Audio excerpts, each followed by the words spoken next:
Hey guys, Rascal here. And I was planning on doing today's video as a workbench chat, but as y'all can kind of tell by the background, it's more of a trailside chat. But we're going to do some of the same question and answer style thing I planned on. It's just location and y'all don't get the visual stuff. And for that, guys, I apologize. I didn't really feel like crawling over everything to get to my workbench, and time kind of got away from me today, so I do apologize, and we'll try and get us a workbench chat as soon as I can, an actual workbench chat. But well, let's see what we got here on the questions. How come it is taking you so long to do these workbench chats? Well, I do them as I think about them, and I really want to get a set a schedule on it. I do them when I think about it and when I have time to sit down and do them. And when y'all give me enough questions to where I actually have enough questions to do a workbench chat. Alright, question 2. When will we get a trail tour? Well, hopefully, as y'all can see down in there, hopefully y'all can see down in there, yeah. As y'all can see, it's getting good and dry, so that means less snakes. Also means less mud. But it's just April 2nd, so not April 2nd, August 2nd. So give me about between 2 to 6 weeks, and I'll be able to get through and do a trail tour. That's giving the weather enough time to, that's assuming the weather cooperates, because them certain creatures are still moving. Question 3.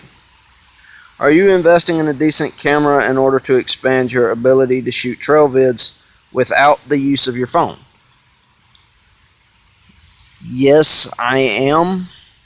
But to let y'all know, as to filming, the last few videos I've went back to an older smartphone I have that works quite well for a camera, and as soon as I get the money up, I'm getting a tripod with a mount that'll clamp mount that'll hold this phone in there, so it'll film, and my cell phone will no longer be my, well, it's already no longer my main source of camera. Then a few more questions, which is, was Outlaw an SCX10 or an SCX10 II? Outlaw was an Axial SCX10.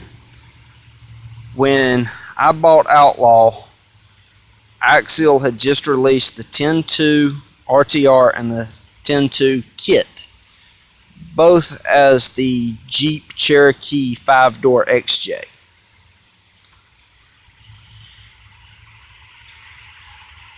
And that was a two-part question, and what happened to it? Well,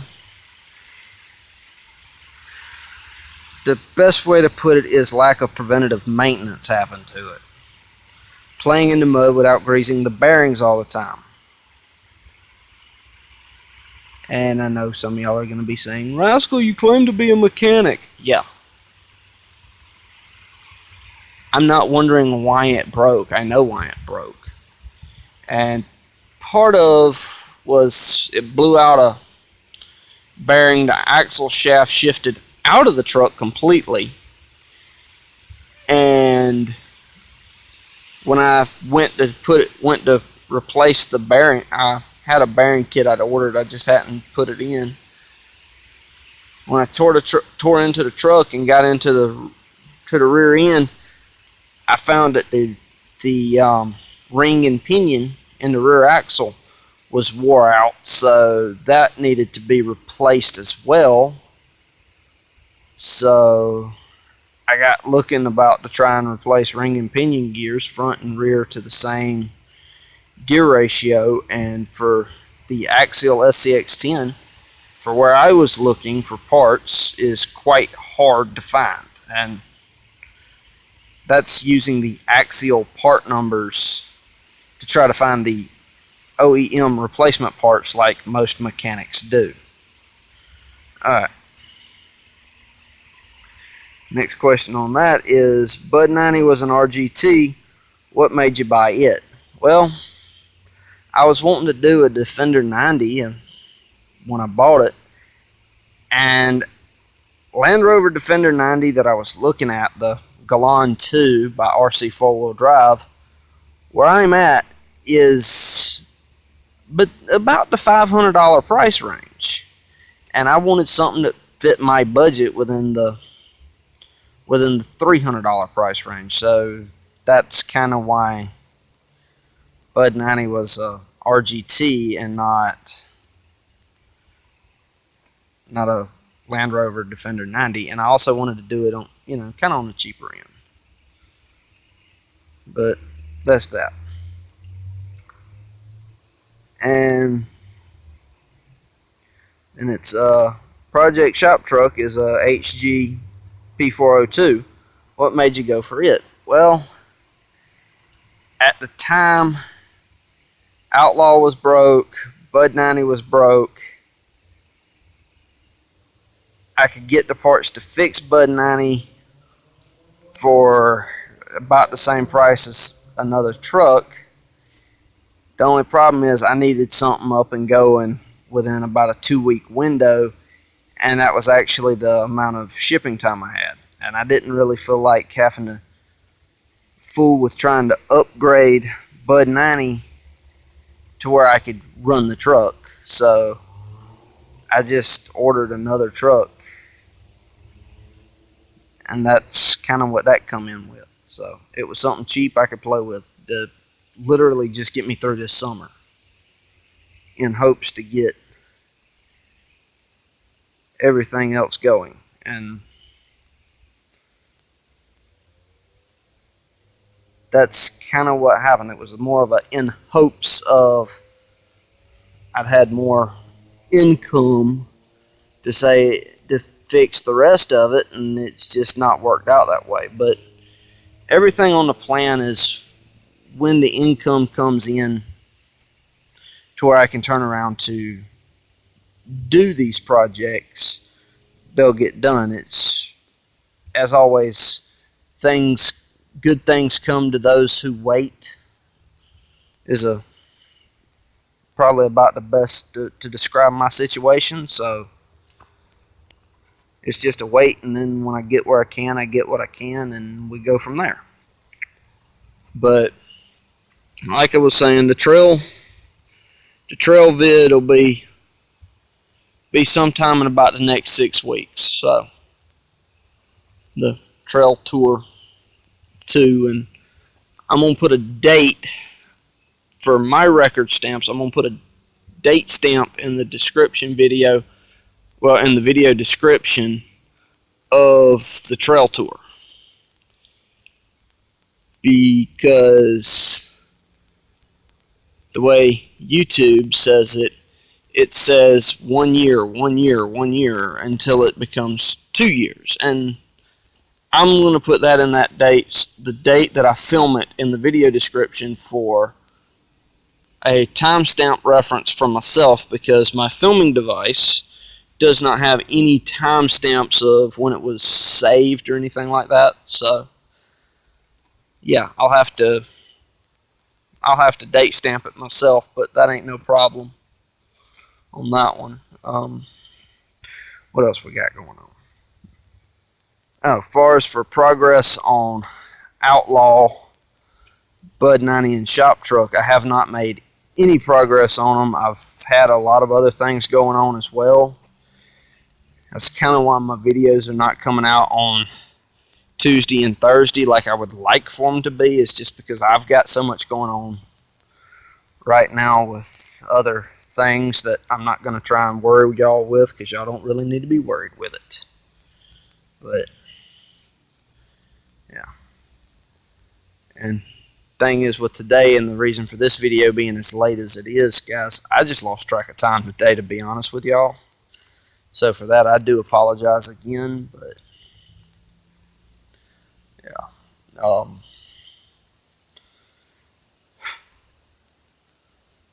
But yeah, like I said, really and truthfully, weather to cooperate, 4 weeks will be, if the weather cooperates, about 2 weeks will be the soonest I could get one out, about the middle of August. But I'm leaning more toward the end of September because the weather don't seem to want to be cooperating. We done June start, the month of June ended with extreme heat. July started with extreme heat, cooled off, and ended with extreme heat. And August is starting with extreme heat.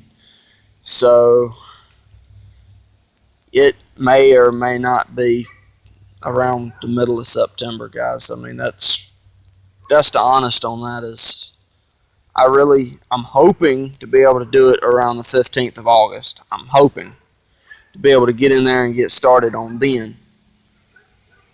And depending on how bad parts of this trail has gotten over the year of abandonment, because Far Creek Approach, or Skeeter Creek South, whichever one you want to call it, the southern approach to Far Creek has gotten overgrown. Parts of Far Creek has gotten overgrown. In just this summer alone, I can tell you that North Loop has gotten overgrown, because I did walk it a while back with no RC, no camera, no nothing. I walked it and it was just slightly overgrown then, and that was in May. And like I was saying, you know, just over the course of a month, it goes from little scrubby stuff to having vines that go up 12, 13 foot tall in a month. So there is that deal. The mud goes away over the course of a week when it gets this extreme heat. And Magnet, because I know you're going to see this, when it gets like this, we was talking about the mud pit or the rock pile. When the creek gets like this, I don't have to worry about certain snakes. It's the others I have to worry about. See, it gets like this, I don't have to worry about water moccasins, copperheads, those so much. Rat snakes I have to worry about practically all the time, and rattlesnakes as well. So that's why I try and keep it away from the woods and out of that, for respect for the wildlife. You know, that's what I try to do for the summers: have respect and stay the hell out of their way. Now, because I told y'all this is more of a trail side chat than a workbench chat, but it's going over what's on the workbench and the trail itself, so, and all that. And as far as for the bridge, I haven't had a chance to make much progress on it, but I do have it where it fits across. So I do have most of the framing stuff done. I've got to put it in, deck it, paint it, you know, the finishing touches sort of stuff. Damn neighbors' animals.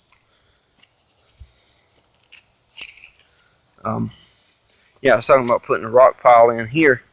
Won't be a big of an issue, because the only snake I've seen up here, it was either a king snake or one of those little hognose snakes. Some call them hognose, some call them puff adders. The thing is, it's a black snake. Kind of looks like his nose looks like that of a hog or a pig. And like a cobra, his neck will flare. He can flare his neck out like a cobra, which most of them here in the United States don't do that because we don't have any cobras.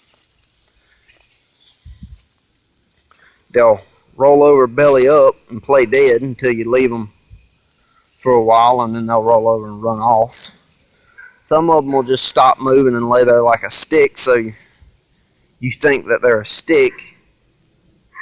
Then others of them will back up to a bush, and he'll take his tail. And to give you a good example, here's a bush right here, a piece of privet. He'll take his tail and get hitting up against a bush, whatever, shaking the bush. To really just to scare you, so you step back and get away from him and think that he's a bigger snake, or you think he's a more deadly snake. On my list of snakes, I call him a deadly one not because he can bite you and kill you, because he's a rear-fanged snake. He's only venomous to animals like frogs, lizards, rats, stuff like that. But I classify him as one of the deadliest because he can literally give you a heart attack.